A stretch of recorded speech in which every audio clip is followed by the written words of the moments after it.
Les équations différentielles linéaires d'ordre 1 s'écrivent sous ces deux types de formes. Donc la première forme, je dirais, c'est la forme générale. Tu peux avoir deux types de formes ou plusieurs formes, mais quand c'est une équation différentielle linéaire, tu dois toujours transformer jusqu'à arriver à la première forme. Vous voyez, d de y sur dx, p de x, y égale à k de x. Vous voyez, donc ici, on prend un petit exemple pour faciliter la compréhension. On a x carré d de y sur dx plus xy égale à x au cube plus 1 avec x supérieur à 0. Donc, on transforme. Donc, on a besoin juste d'avoir d de y sur dx sans coefficient devant. Donc, c'est pourquoi on divise partout par x carré. Et si on divise partout, on se retrouve par d de y sur dx. Ici, si on simplifie, on a 1 sur x, y. Ici, on a encore x au cube plus 1 divisé par x au carré. Vous voyez? À partir de là, on peut déduire que p de x égale à quoi? Ça va être égal à 1 sur x. Vous voyez? Maintenant, k de x va être égal à quoi? K de x va être égal à x au cube plus 1 divisé par x au carré, non? Ça va être bien sûr ça. Maintenant, arrivé à là, la deuxième étape est déjà résolue. Donc, la première étape, c'est juste transformer la formule sous cette forme-là jusqu'à avoir d de y sur dx sans coefficient devant. La deuxième étape, c'est de déduire p de x et k de x. Maintenant, la troisième étape, c'est une formule. C'est pas à retenir parce que ça se trouve toujours dans les feuilles de formule quand c'est des études ici au Canada. Donc, tu vas avoir I de x égale à exponentielle de intégrale de P de x, D de x. Maintenant, P de x, tu le remplaces par sa formule et tu fais l'intégrale. Donc, tu vas te retrouver avec ln de valeur absolue de x plus c. Le c, on dit toujours, on le met, on ne prend pas la constante c. Maintenant, on avait une condition initiale x supérieur à 0. Donc, valeur absolue de x va être égale à x. Donc, on se retrouve par ln de, on se retrouve par exponentielle de ln de x. Donc, ce sont des fonctions réciproques. Ça va être juste égal à x. Maintenant, le x, c'est égal à u de x. Maintenant, le u de x, on va le prendre et le multiplier par l'expression, par la formule qu'on avait transformée, vous voyez? Donc, on va prendre tout u de x, d de y sur dx, plus u de x. Vous voyez, i de x multiplié par 1 sur x, y, plus i de x multiplié par x au cube plus 1 divisé par x au carré.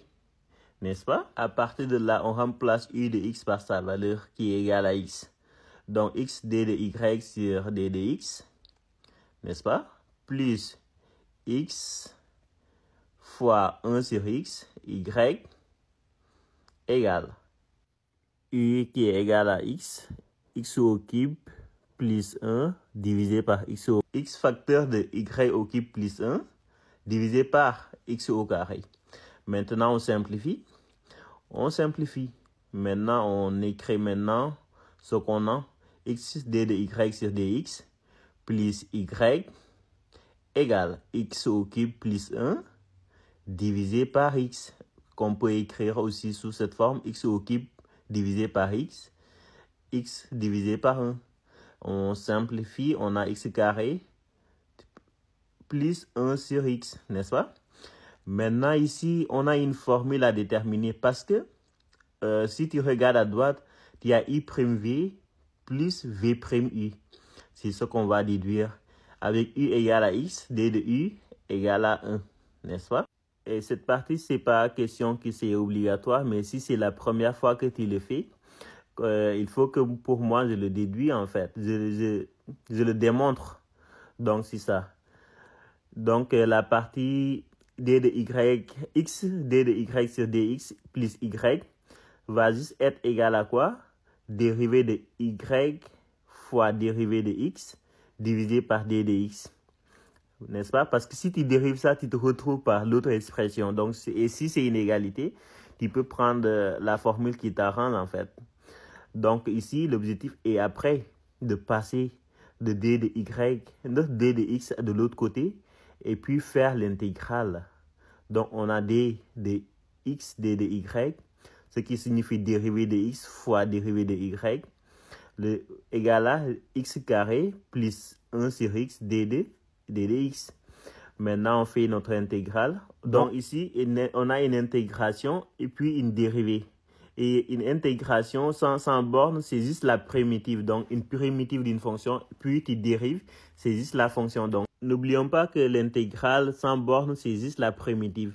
Donc, si tu dérives une fonction et puis tu fais la primitive, tu te retrouves avec la même fonction. C'est pourquoi on écrit juste x fois y. L'autre côté aussi, on fait l'intégrale. X au carré, l'intégrale, c'est 1 tiers x à la puissance 3. 1 sur x, l'intégrale, c'est ln de x. C'est valeur absolue de ln de x. Mais on avait dit x est supérieur à 0. Donc, c'est ln de x plus une constante c. Mais on a juste besoin de y de l'autre côté. On a juste besoin de l'expression finale y égale à temps. C'est pourquoi on divise tout par x pour se retrouver y égale à une fonction qui est juste en fonction de x, vous voyez. Donc, à partir de là, si on divise tout par x, on simplifie. On va se retrouver avec ça. C sur x, c'est égal à c, x moins 1, n'est-ce pas? 1 tiers divisé par x, ça va être x à la 2 ou x à la puissance 2. Donc, y égale à 1 tiers, x à la puissance 2, plus ln de x, divisé par x, plus c, x moins 1. Donc, après ça, on encadre. Donc, j'espère que j'ai été clair. Si ce n'est pas le cas, écris-moi là où tu n'as pas compris et je prendrai le plaisir de t'expliquer. Si c'est le cas, abonne-toi, aime la vidéo, partage-le à une personne que tu aimes qui veut venir étudier dans les domaines de génie au Canada ou en France.